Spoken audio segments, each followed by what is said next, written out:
Hi, welcome to the Indie Wine Podcast, episode 48. My name is Matt Wood, and today we'll be discussing Matthew Keller, or Don Mateo as he was sometimes known. Keller was one of the pioneering wine growers of Los Angeles, moving there when it was still barely more than a dusty pueblo. He wasn't the first in the area, but was among them. We'll get to his contemporaries in time. We're going to hear a lot of quotes in the episode today because Keller was a very prolific writer.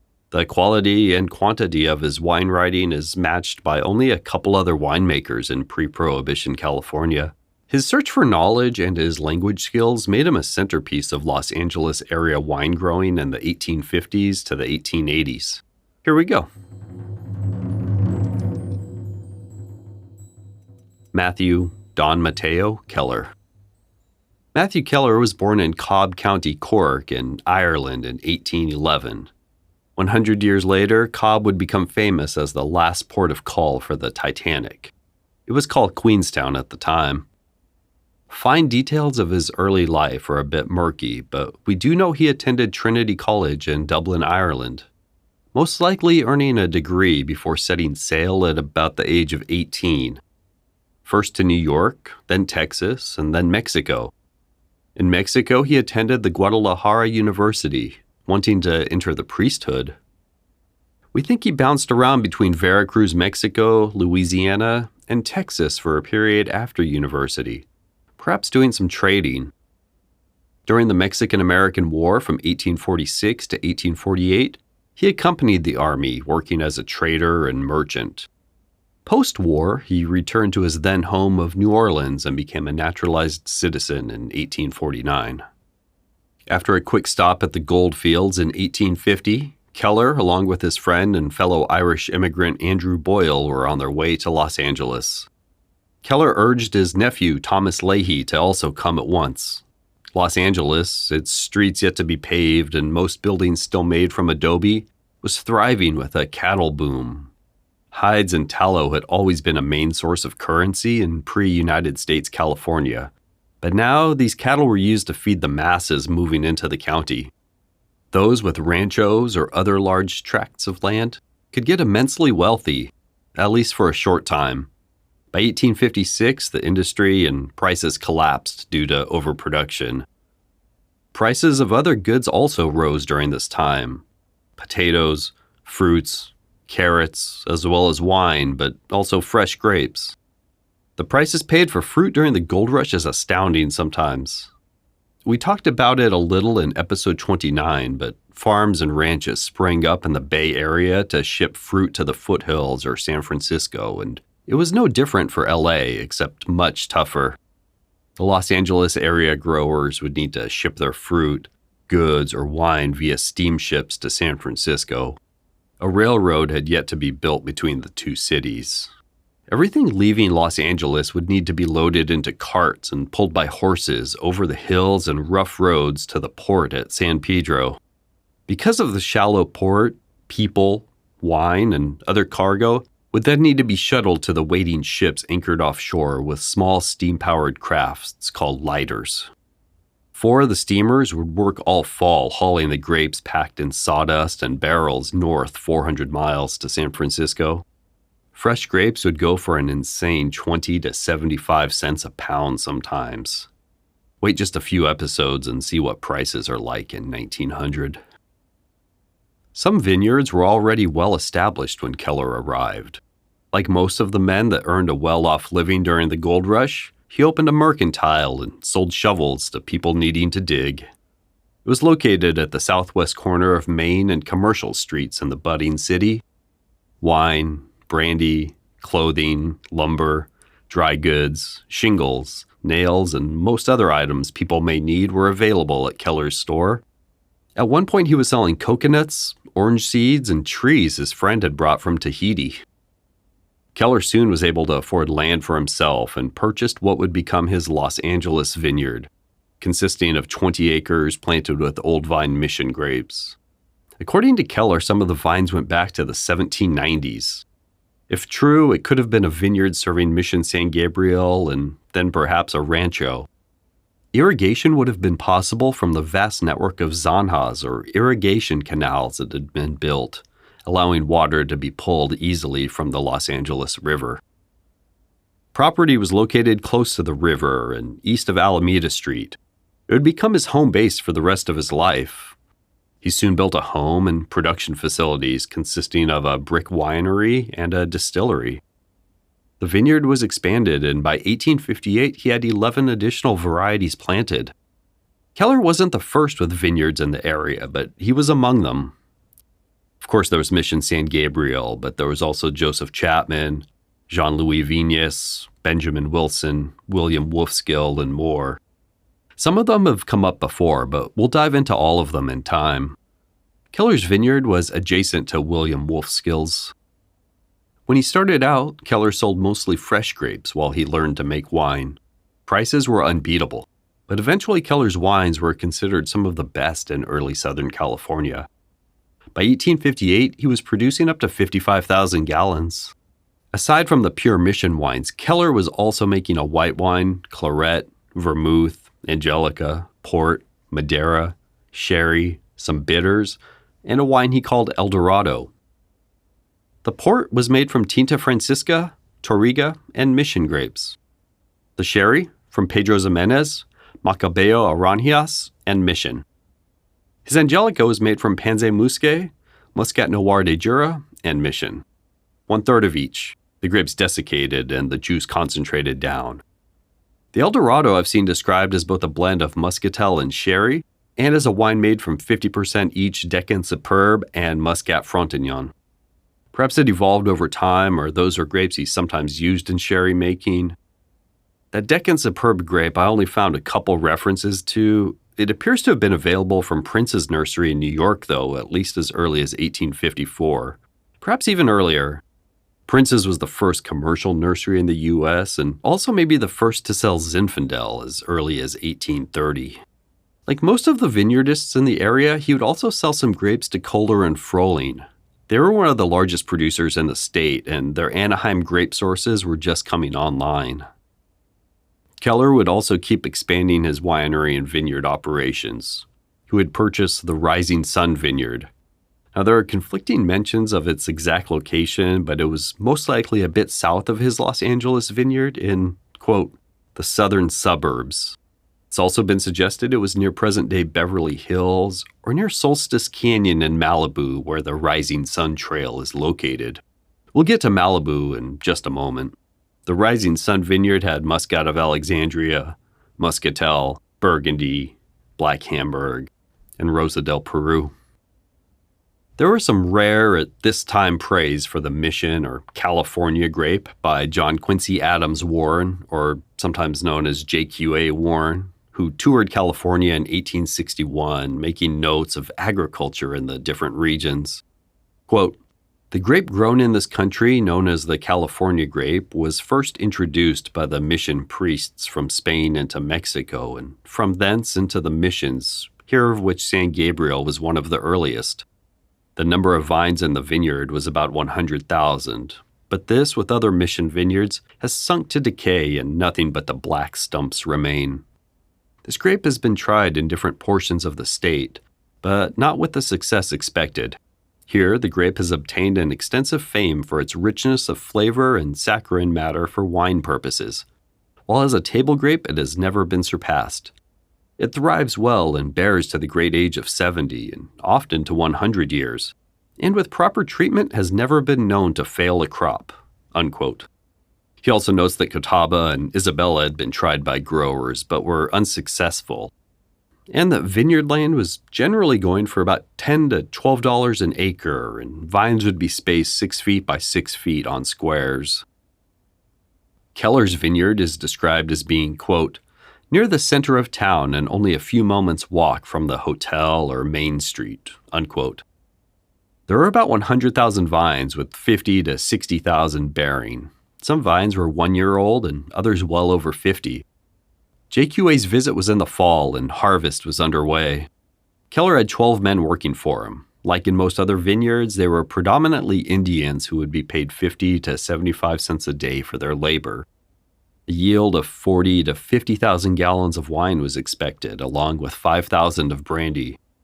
Grapes and brandy would both be shipped up to San Francisco in the ways we detailed earlier, taking that bumpy ride to the shipping dock in San Pedro. It was expected he would ship about 125,000 pounds of grapes this year, along with the brandy, which sold for about $2.50 a gallon in the north. Much of Keller's labor force was made up of workers from a band of Temecula Indians. Indian laborers were extremely common in the Southern California wine-growing industry at the time. Keller seems to have been one of the larger employers of them, especially during the harvest season. He had one band that he employed workers from for over 20 years every harvest. He noted they were, quote, sober and industrious, unquote.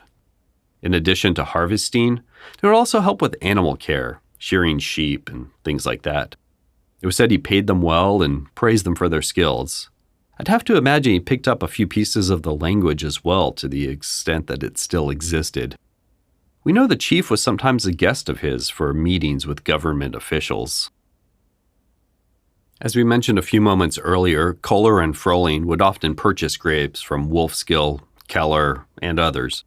The going price was usually about 3 cents a pound. In a unique arrangement, they would use the wineries on the premises to process grapes. We have some great details on what this looked like.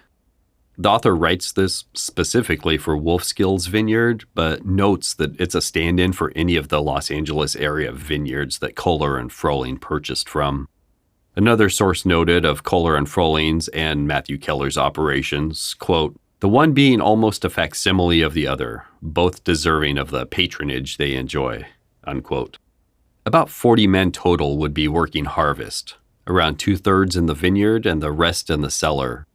For an average white wine harvest day, 1 man to work the scale, 4 men to be destemming, another 2 turning the crusher, 2 feeding grapes into the crusher, 3 or 4 filling presses, 5 or 6 would operate the presses and transfer juice to the fermenters.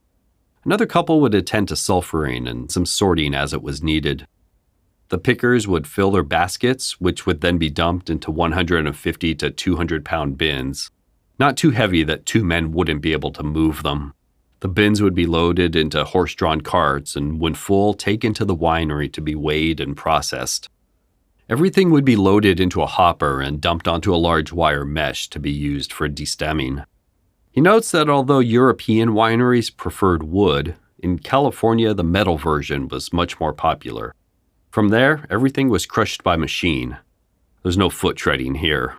Quote, the latter is run through a mill consisting of 2 grooved iron cylinders, so gauged as to run as closely as possible together without mashing the seeds. The grooves of one cylinder are longitudinal and of the other spiral.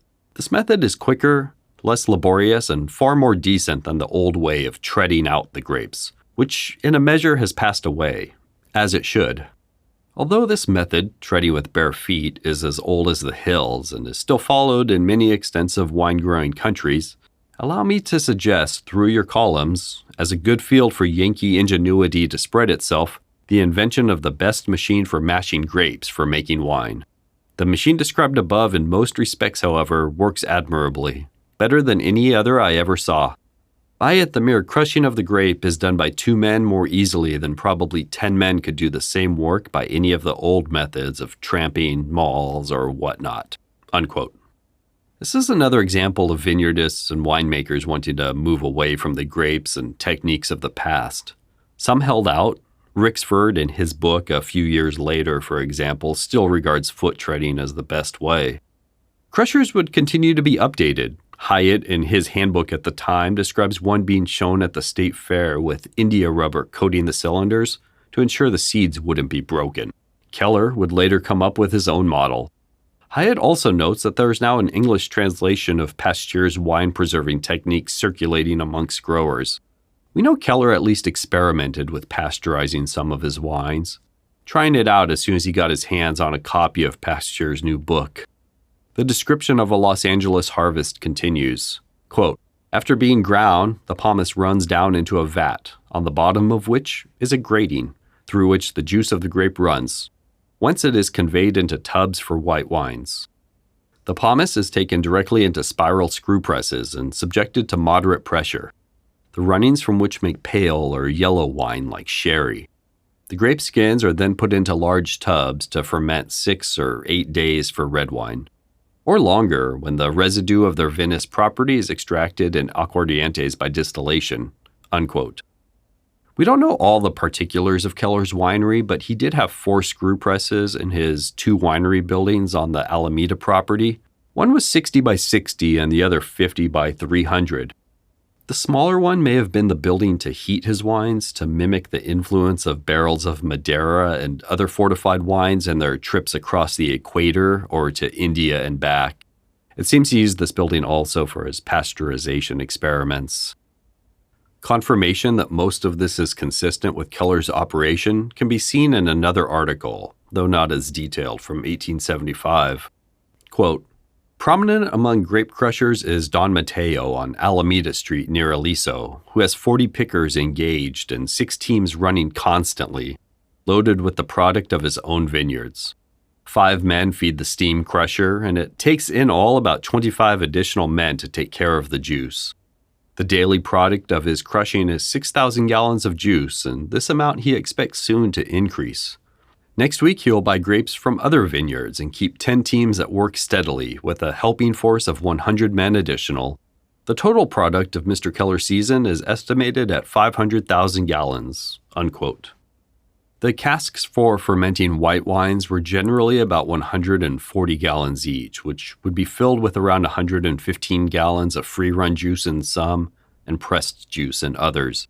They left some of the wine exposed to air to help fermentation start, which would usually kick off within 3 to 4 days. Keller had some 15 and 20,000 gallon tanks, at least some of them redwood. His small cooperage was usually white American oak. Later on, he would import 18,000 of these oak staves at once. Everything would be washed at the end of the workday. Quote, everything that comes in contact with the grape juice from the time the grape is bruised till it reaches the cask is kept as pure as an abundance of water and hard scrubbing can make it, unquote. And so it would go, Froling and his crews working their way through the vineyards of Los Angeles during the harvest. Nearly all of this would be with the Mission grape. It's estimated nearly 90% of the grapes used as late as 1874 in LA were Mission. By 1862, with the help of Kohler, the Pacific Glass Works was started, becoming the first successful glass manufacturer in California. The first bottles were finally produced in June of 1863 in San Francisco. They were capable of producing about 400 dozen bottles a day. Keller would bottle some of his wines and bitters in glass from Pacific, allowing his products to be shipped without fear of adulteration. Some examples of his bottles still exist and have been found in Northern California, Arizona, Oregon, the Midwest, and New England. A concession of Rancho Topanga Malibu Sesquit was deeded to Jose Bartolome Tapia in 1804 by the Spanish government for his service in the De Anza expedition. It consisted of over 13,000 acres running along the coast for 20 miles, encompassing present-day Malibu, Topanga, and more. Leon Victor Prudhomme eventually came into ownership of the rancho through his marriage to Tapia's granddaughter in 1848. Prudhomme was a good customer at Keller's General Store. Maybe too good of a customer. He owed a considerable amount to Keller for dry goods, food, wine, and brandy. He wasn't the only one. Keller often ran advertisements in the papers urging his slow-paying customers to pay up, like this Civil War referencing call to pay. Quote, M. Keller to his customers, the right of secession admitted. You are hereby notified that the time has at last arrived when you must pay up without further delay, or I shall be obliged to invoke the aid of the law and the lawyers. After such settlement, slow payers are requested to secede. Your most obedient servant, M. Keller, unquote. That started running shortly after South Carolina's secession and ran for a year straight. Keller was a unionist for what it's worth. We'll get to a sense of humor later. But back to Prudhomme. Under the new United States government, Spanish and Mexican land grants would stay with those who owned them, if you could prove it was yours. This meant having all of the paperwork, perhaps witnesses, and the original diseño. The diseño was a map, hand-drawn, showing the boundaries of the rancho. Sometimes these would be concrete boundaries or natural boundaries, such as a river or coastline. They could also be seasonal streams, a stand of oak trees, the peaks of a mountain range, or even a single tree or a pile of rocks, maybe with a cow or sheep skull set on top. One of the issues in this case was that Tapia received a concession, which was more of a use permit than ownership. It was essentially a sure you can run cattle and build a home on that land that isn't being used for anything else. We'll let you know if we need it back. Tapia tried to perfect it and gain ownership multiple times, and then Prudhomme tried multiple times. Prudhomme was unable to perfect his title to the land and instead sold it to Keller to pay off his store balance of $1,400 in 1857. It would take Keller until 1864 to have it upheld, and until 1870 or 1872 to have this claim perfected. This was actually somewhat quick for the perfection of the claim. The average was around 17 years. Despite most claims being granted in the end, 17 years' worth of lawyers' fees, paying for surveys, kicking off squatters, gathering paperwork that might have been lost through the generations of family or destroyed by fire, and on top of that, a language barrier caused many of the land-rich but cash-poor Californios to lose their land in the end. There was no document found granting Tapia the land. Perhaps the paperwork was lost, or Prudhomme's claim seemed otherwise dubious to officials, and he was unable to gain full possession of the land. There was a fury of land grants that Mexico pushed through right before they lost California in order for the U.S. government to not have quite as easy access to the land. Keller obviously had a good lawyer, and the fact that he had other land and businesses for financial support must have really helped him also. His lawyers noted that other commissions had been perfected.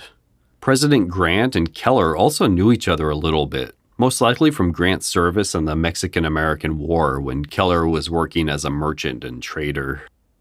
Keller's ability to speak English, Spanish, French, and Latin meant he could converse with nearly everyone. As we heard from Julia Ornelas Higdon in episode 31, Keller was one of the few that was successfully able to make the transition from the Mexican era to the United States era with their land and wealth still intact. He was often referred to as Don Mateo, a common honorific in Rancho era California. He could also go by Matthew Keller as the situation on the ground changed. The Malibu Ranch, or Malaga Ranch as it was called in the family, lay mostly undeveloped. A stone home was built, but much of the land was leased for cattle grazing until late in Keller's life. It was one of the last mostly undeveloped land grants in California. Keller was at the top of Los Angeles society as a successful landowner, store owner, and winemaker. In addition, he was or had been on the volunteer fire and police department, city council, board of the Los Angeles Railroad, a major and ordnance officer in the volunteer army, and more. Keller was naturally curious and well-educated. We just spoke of his fluency in multiple languages. There's evidence he knew some others also. He acted as an interpreter between Indian councils and the Bureau of Indian Affairs for California, expressing the wants of both sides to the other. He would defend the Indians and be sure their points were being heard. He also befriended his lawyer, J.A. Graves, who he would pepper with questions about the evolving California laws and the other men who practiced as lawyers. In return, Keller would provide stories and anecdotes of the wine business and his travels. It's from these accounts that we learn Keller had a nickname for nearly everyone. An austere man he knew was Mucho Frio, or very cold. Another who sued Keller over land contracts was named Zopilote, or Vulture. There was Basso Profundus, Handsome George, Sanctimonium Sanctimonious, Punchinello, Bulbus, Nerviobilio, El Culebra, and his lawyer's name was Diddle Daddle for the sound his old Remington typewriter made when he was typing up briefs. When it came to wine growing, he corresponded regular with Louis Pasteur. They would send letters back and forth, and Keller would translate Pasteur's landmark 1866 Studies of Fermentation book we just heard about into English. Pierre Curie was another long-distance French correspondent. Keller would translate other French wine writings, instructions, and pamphlets as well, allowing his fellow vintners to review and study them. His writings and translations on the subjects of vine health, irrigation, wine treatments, or culture would be published in papers and periodicals, allowing even more to learn the old world ways. Aside from pasteurization, he also experimented with Pasteur's method of aerating the must during fermentation. He would go back and forth in the daily Alta California newspaper with someone else, confusingly named M, about what would improve Southern California wines. Would it be intelligence, experience, different ways of treating the vines, or different grapes? Keller thought it was by using grapes other than the mission. M thought it was better wine men. In 1858, he wrote the landmark paper, The Grapes and Wines of Los Angeles, for the U.S. Patent Office. It was the first published report of California wine and grape growing meant for a large national audience.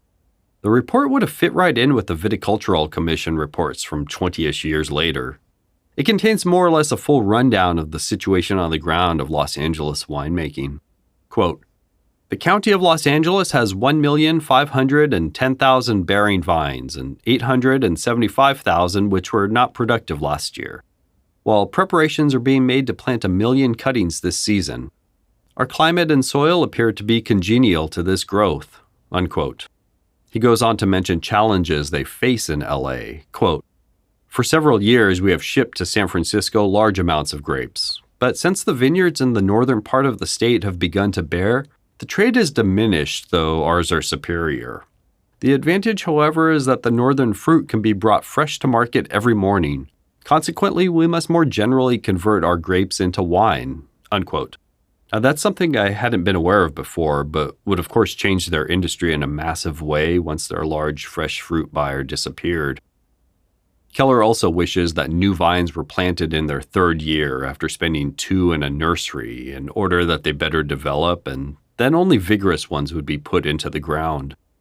He also discusses the comparative cost of planting an acre of vineyard in California versus Ohio, which was $10 to $12 versus $400 to $500. And some other issues facing California winemakers. Quote, "As yet, there has been no fair test of our wines, as we are in the beginning and cannot afford to wait until they have age. We expose them for sale, regardless of reputation, a few months after they are made, and are satisfied that they find purchasers. But we are convinced that if California wines had the same age as many of foreign production, which command exorbitant prices, ours would far surpass them." Unquote. Now, I thought this next part was interesting as he discusses his understanding of how the mission grape was established in California. Quote, "It is stated that the grape in cultivation is a variety introduced by the early mission priests from San Carlos in Catalonia, Spain, and first propagated from seed, which evidently had the effect of changing its quality, as well as adapting it to the climate and soil. Yet other accounts assign it a different origin." Unquote. He also discusses the 3 types of wild grapes that were well known.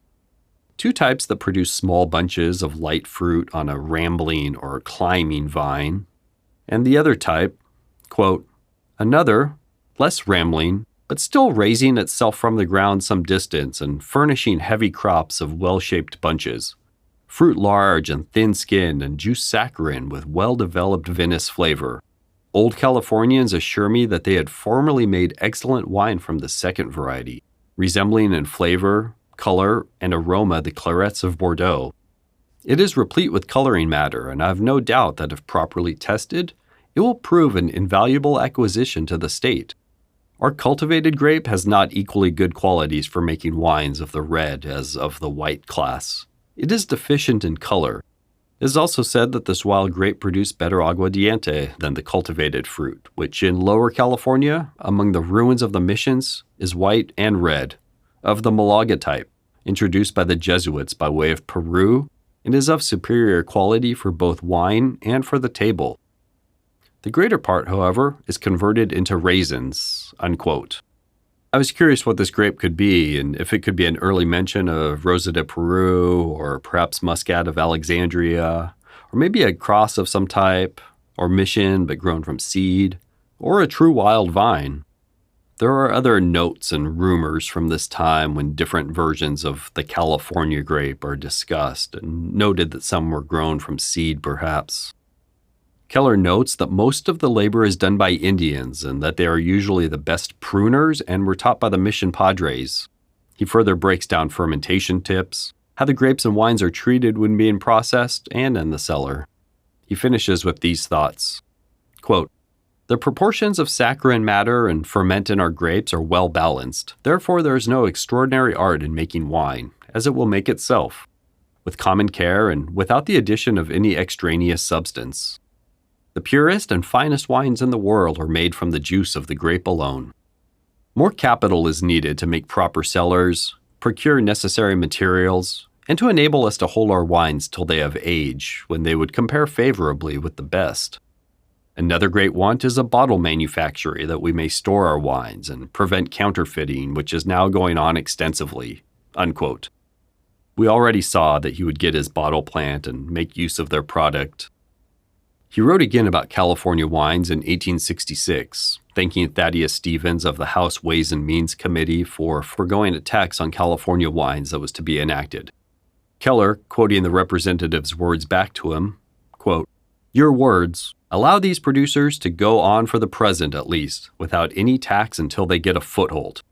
And I hope therefore at the present that we will not put our heavy hand on the infant, lest it be deformed. These are the words worthy of a statesman and will remain long in the grateful remembrances of all vine producers." Unquote. This one isn't as intriguing, but still has its interesting moments. It gets a little woo-woo with how wine interacts with the body and healthfulness of drinking for my taste, bringing out a lot of spiritualism that Keller believed in upon his arrival in LA, and some pseudoscientific principles common at the time.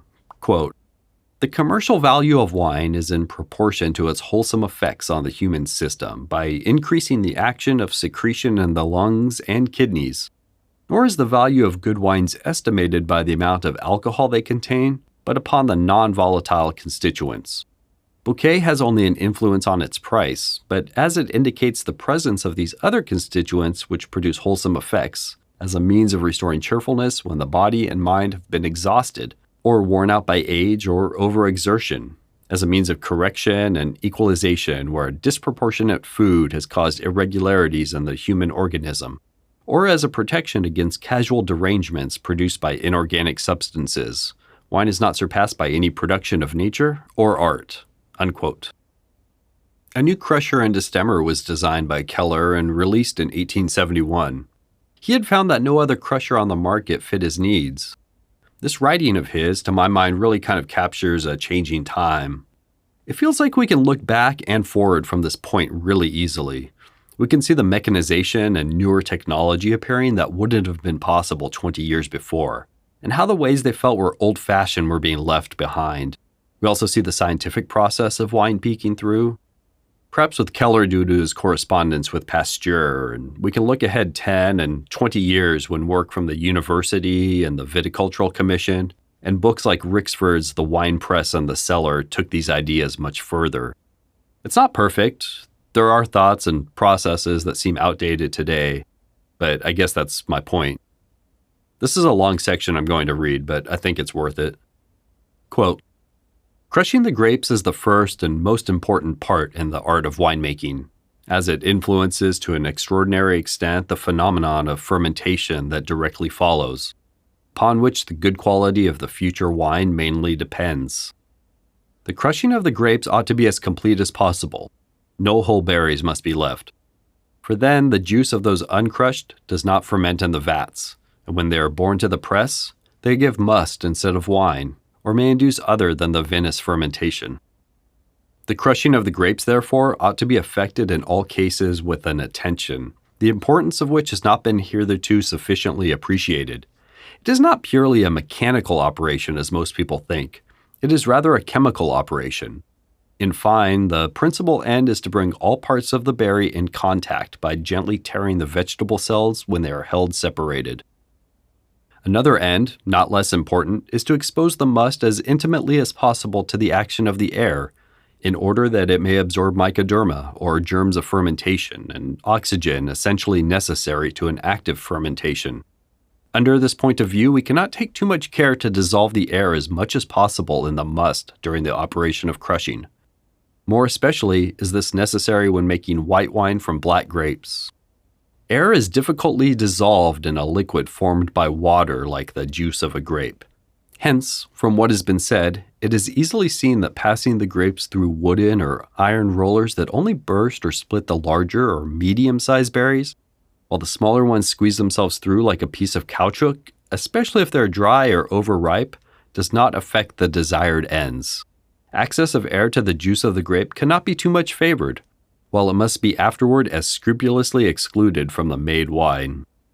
The disgusting and dangerous custom of crushing grapes by men's, Indians' feet must be rejected as ineffectual and too filthy to be admitted under any circumstances.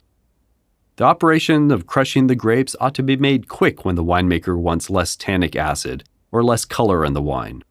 Many attempts have been made in all wine countries to construct a machine that would combine all the requirements demanded by the most scientific winemakers, but never crowned with anything that could be called an entire success.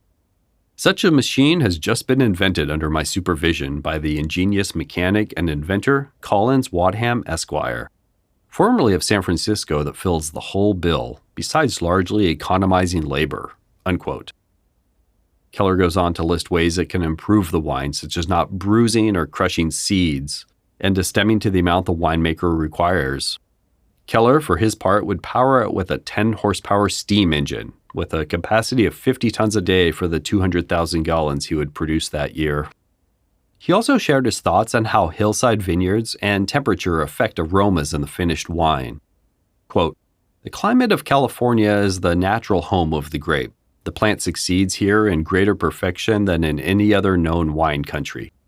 But to produce an aromatic wine, many locations are too warm and the soil too parched, especially on the hillsides having southeastern aspect, so fanatically sought, that exposes the plant on a soil already too dry to the intense ardor of a long summer sun. Grapes grown on such soils will be small, thick-skinned, and hard, will give much saccharine matter, will yield much alcohol to the given quantity, and will consequently make potent wines devoid of bouquet, but certainly not light aromatic wines, which is the great desire. But if the north and northwestern mountain slopes are selected for the planting of the best varieties of wine grape, where the season of rest is longer by reason of the bottom soil being colder, and the ardor of the summer sun being less, and the moisture in the ground more, then indeed wines having a fine bouquet may be produced on the hillsides. The same reasoning applies to the slopes of the hills along the coast, bending towards the sea, where the summer heat is modified by the immediate presence of the Pacific Ocean, the temperature of which varies very little winter or summer, and where frost does not occur and the rainfall is greater. The level ground, even in which the vine is planted, will be found frequently too warm for the development of that coveted perfume which is the true characteristic of all fine wines.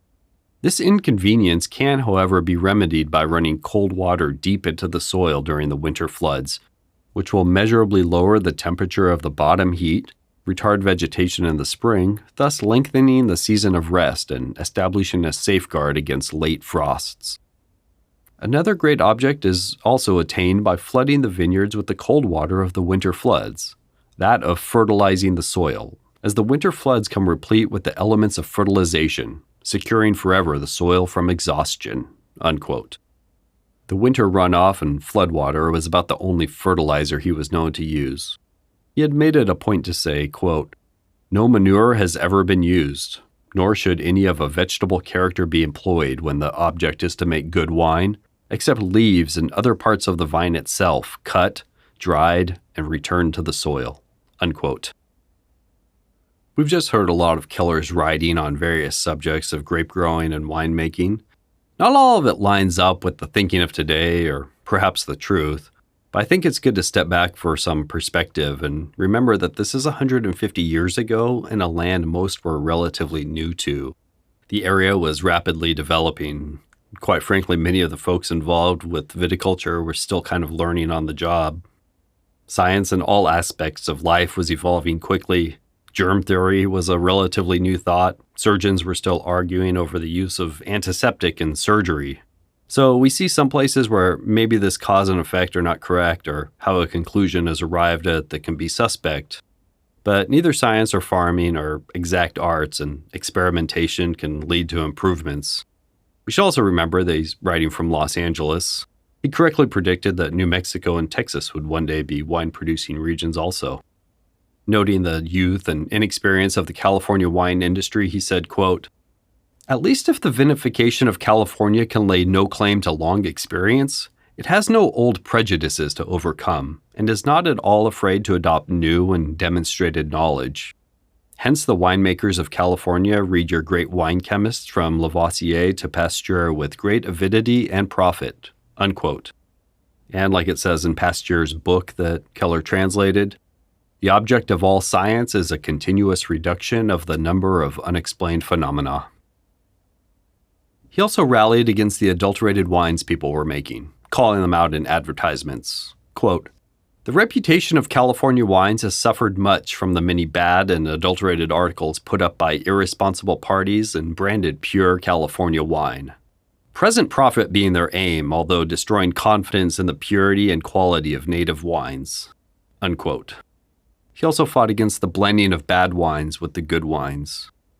We already saw he was an early adopter of selling his wines in glass, bottling the wines with his own label, and due to the distribution by ship, his wines traveled further than most. He would eventually be one of the first to expand to the East Coast. But before that, in 1862, from Weaverville in far northern California near Trinity and Shasta, Franklin Buck wrote to his sister, quote, "Weaverville, October 29, 1862. This is very near the 4th anniversary of our marriage. The years slip by quickly, and Jeannie begins to think we shall hardly be able to visit home in 5 years. But she is very well contented, and we make a very good living, are able to indulge occasionally in the vintage of California in the shape of bottles of wine beautifully put up by Keller of Los Angeles. And what is best of all, we are surrounded by the best of friends and neighbors." Unquote. Keller's signature would be on every bottle, his way of hoping to deter counterfeit versions from the East. The Mechanics Institute and state fairs were the main proving grounds and judging contests of the time, and another opportunity to learn and educate. Kevin Knaus in episode 40 gives a great overview of the knowledge shared through both and how they helped ideas spread. Keller, like his fellow producers, would enter his wine and brandies in these competitions as often as possible. He would win a premium at the State Fair of 1856 for his grapes. In an early example of blind tasting, his 1857 red wine won an award from the Alta California newspaper. Through the mid-60s, we see Keller winning premiums and awards for his wines at the San Francisco Mechanics Institute and at the state fairs. Anaheim and Los Angeles did well as a whole at these competitions. It continued through the 70s with awards for 1870 and 1871 brandies. B. N. Bugbee from our Natoma episode also won awards at that year's state fair. Keller winning 2 $25 awards and Bugbee one $25 award. Keller's Los Angeles vineyards port, sherry, sweet white, bitters, Angelica, and Eldorado, which in this case was a blend of muscatel and sherry, won a stream of awards. He also won Best Exhibit of Wines and Brandies at the 1871 State Fair. In the 1873 State Fair, he had a white wine blend of Mission, Muscatel, and Orleans. This year, the Eldorado was said to be made from Deccan Superb and Muscat Frontignan, a 50-50 blend of each. A port and a sherry also did well. In addition to the wine awards, he would win premiums for his cotton. He had recently planted 100 acres and wrote a bit about his production methods, but ultimately decided to forego the cotton business after claiming the prize for first in the state to produce a marketable product. His profile and acclaim were high enough that for the centennial celebration at Philadelphia in 1876, Keller would be one of 5 men on the committee to select wines to be sent to the competition. He was also on the standing committee for winemaking along with Arpad Harasti, George West, B. N. Bugbee from episode 40, Benjamin Wilson, and John Strenstall from episode 35, along with others. Much is praised about Keller's wines, but not by all. And though he rallied against adulterated wines, we do have a record of how one of his sherries was made from his one-time winemaker, Thomas Mahoney. Quote, "All I know about it now is that it was made of white wine, spirits, grape syrup, hickory nut infusion, quassia, walnut infusion, and bitter aloes. The proportions I cannot tell to save my life. At the time I made it, I noted down on cards the contents of each vat so that I could continue to make it if it turned out well. But when I received your letter saying it was no account, I tore up the cards." Unquote. This does seem to have been a wine that Keller turned down going any farther with, it should be clear. Jacob Shorb, a fellow winemaker, once said Keller, quote, "had done more to harm California wine than any other," unquote. Keller himself noted, quote, "There is no better than the ordinary mission for all the purposes of a vigneron," unquote. Now, having said this, his wines were entering contests and competitions all the time and coming out winners against high quality and well-known competition. When we see what some of his wines were produced from, there are no grapes that stand out as especially noteworthy, and the information about what he had planted was harder than usual to come by. A newspaper article in 1878 was dismissive of much of Keller's wine work. Here we have another mention of all the grapes he planted, but also maybe a reason we don't know more about them. Quote, "Several years ago, Don Mateo Keller received through his banker in San Francisco 110 varieties of foreign grapes, which he carefully planted in his vineyard, hoping to find at least some which would yield him a superior wine. A wine superior to that made from the mission grape. Thus far, he seems to have been disappointed in his efforts and now manufactures wines from the very grapes he at one time advised others to destroy. I've carefully examined his stock of wines, however, without being able to find a single sample that would pass for more than ordinary in a foreign market. But they have the merit of purity, which is vastly more than can be said of most of the foreign wines imported into the United States." Unquote. They continue on by mentioning that many had said foreign grapes would not do well in the Los Angeles climate, foreign being pretty much anything other than mission, but also that cellars were not constructed well to shield against the heat of summer. Terroir is discussed a bit, mentioning the wines of the Rhine, Medoc, and Burgundy, and then this, quote, "It will thus be seen that although viticulturists may have imported the greatest possible variety of foreign grapes, they may not have grown them in a suitable locality or in proper soil, so that the wine made from them would be a failure at last. A grape must be found that will suit the soil and climate from which a wine can be made that will find a market profitable to the manufacturer." Unquote. This was submitted anonymously to the paper. It feels like it must be from a fellow grower. Again, we have a mention of 100 plus grape varieties with no further mention of what they were. I think 100 plus varieties would be extremely noteworthy in 1871 California, probably surpassing the amount of any other vineyard in the state by a wide margin and for a long time. The university experiment stations and their precursors a decade after this would be the only projects I know of with a comparable number of varieties. It just seems like he would have been able to find something to compete with Mission at the time, or he had nowhere near that many varieties. Unless he just chose especially poor varieties from the catalogs.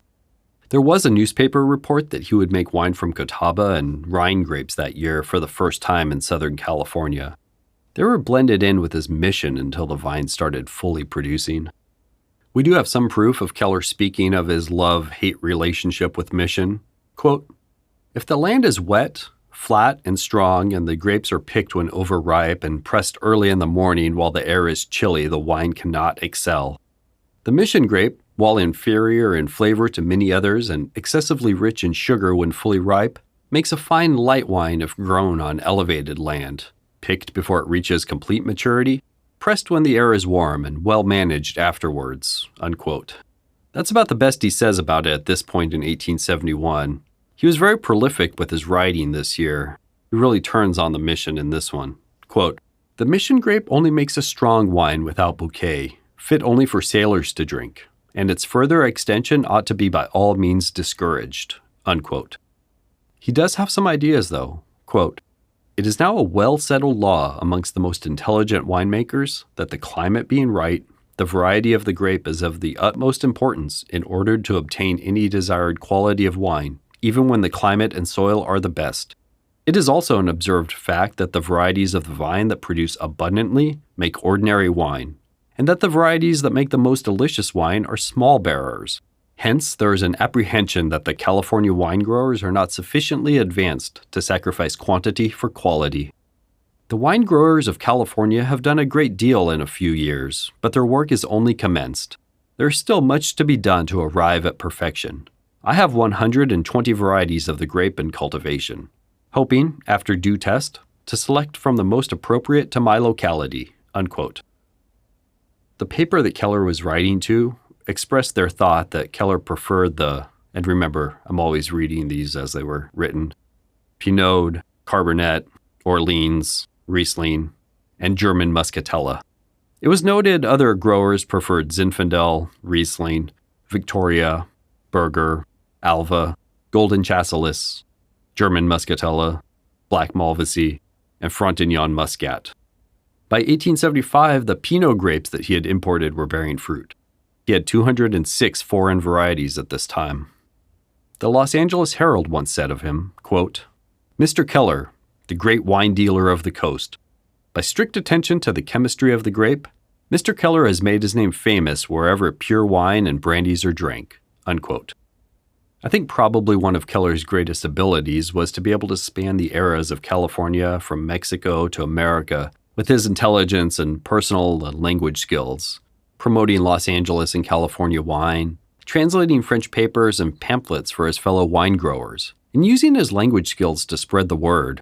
Seems to have brought a degree of professionalism and care and interest and intelligence to this early Southern California wine industry.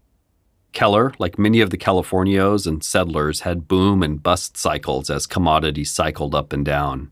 Popular areas became less so, or too popular, or bets on crops didn't work out. The financial panic of 1873, which was called the Great Depression until the one that happened later, had a worldwide effect on the economy. Many were over-leveraged when money was cheap, or subsidies and large investments in railroads had slow returns. Fires nearly destroyed Chicago and Boston. There were bank failures and insurance failures. The panic took longer to reach California because of its different economic condition, its distance from the east, and that gold and silver mining were still booming, but eventually it did. Supply had finally overtaken demand in vineyards and wine also. Prices plummeted. When Keller started, a couple pounds of grapes could sometimes cost what nearly a ton did shortly before his death. In an effort to make ends meet, he started his Eastern wine houses in New York and Philadelphia. They were an attempt to get rid of excess inventory mostly. The winery had produced 200,000 gallons of wine in 1873, much more than he could easily sell. He even moved to New York for a year to supervise it along with his East Coast partner Thomas Mahoney, who it was said, quote, was an energetic, genial, and whole-souled man, unquote. Mahoney would be in charge of the 8,000 square foot office in the entire Philadelphia operation and was able to assure potential buyers they were getting pure California wine without adulteration.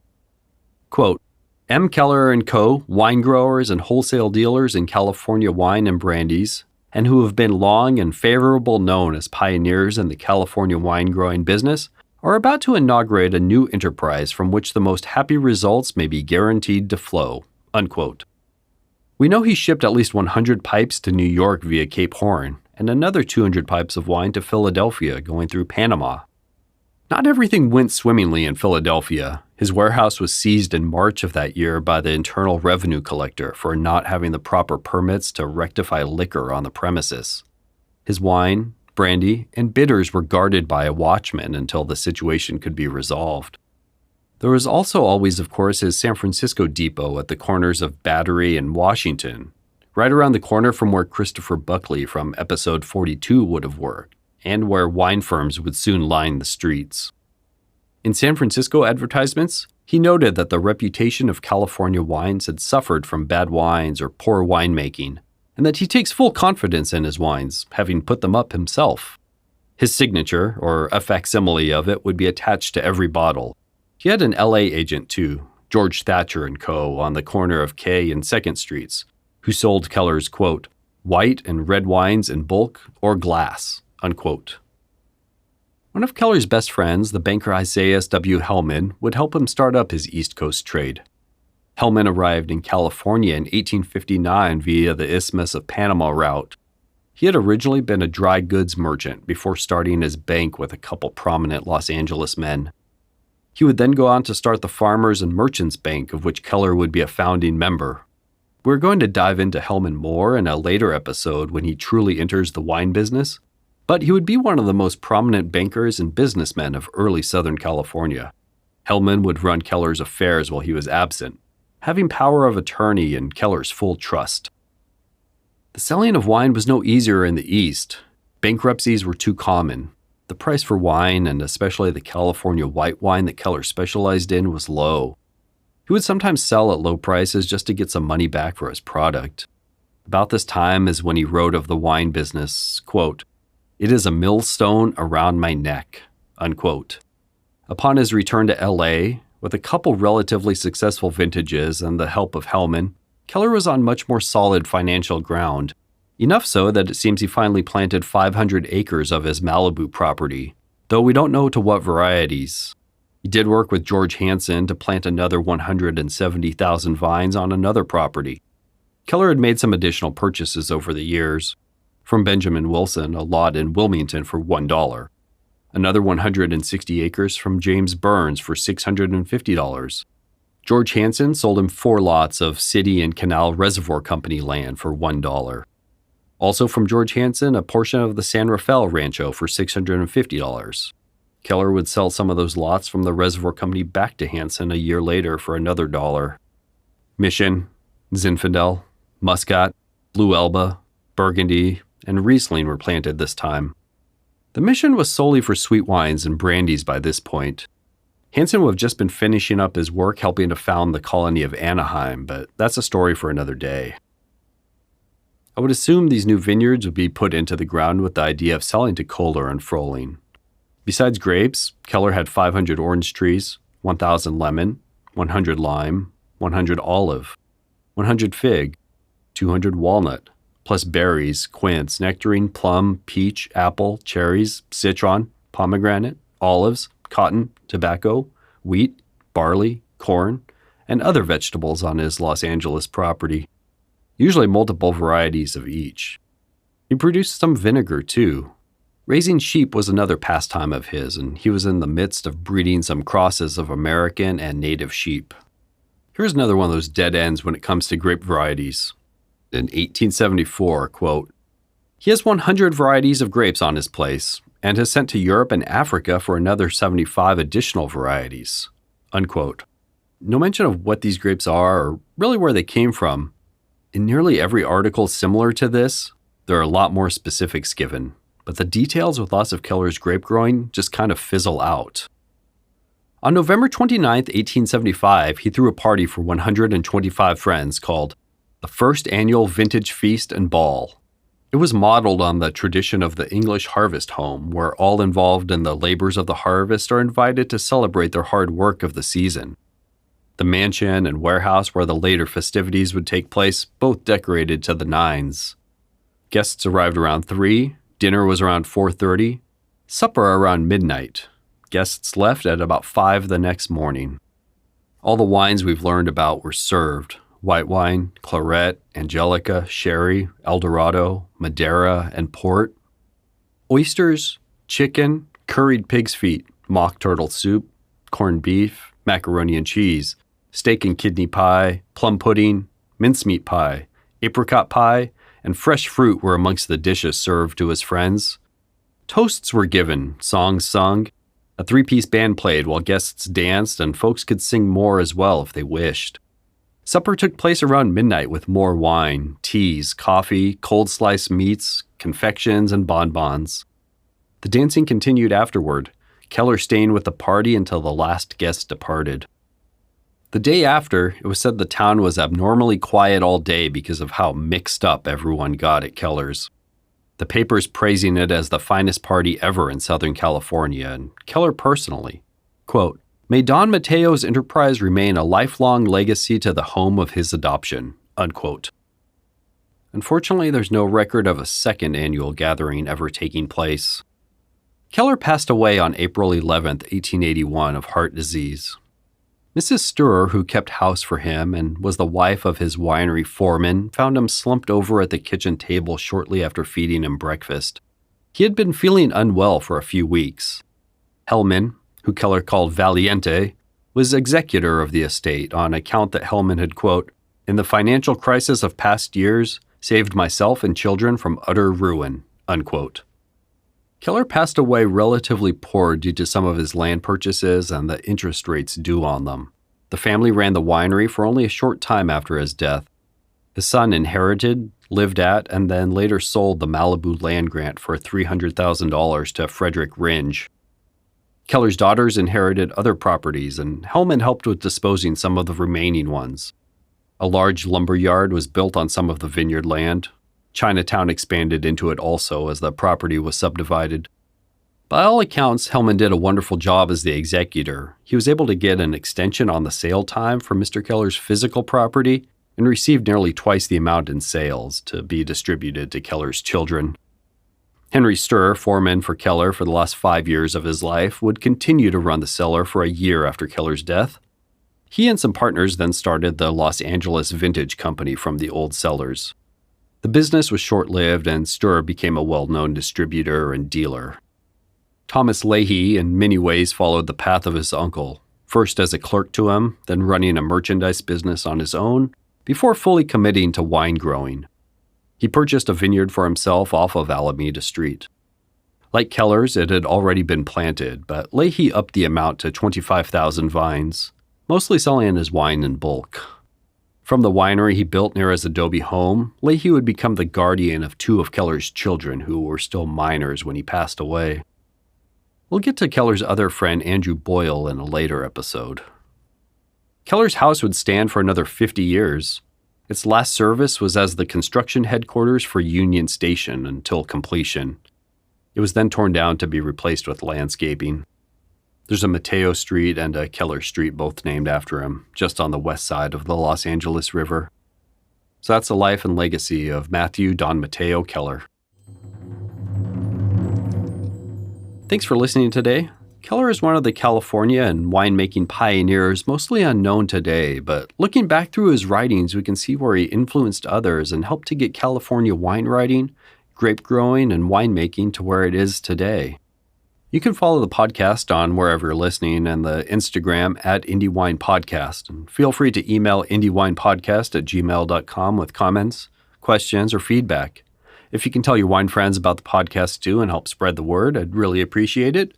Rating or subscribing helps too. There's also a Patreon if you choose to support the podcast monetarily to allow for more episodes and to help defray other costs like travel, gas money, research book purchases, etc. Any amount is appreciated. A small token of my appreciation to send to you also if you do. The link is in the show notes. We'll be back soon with another episode. Have a good one.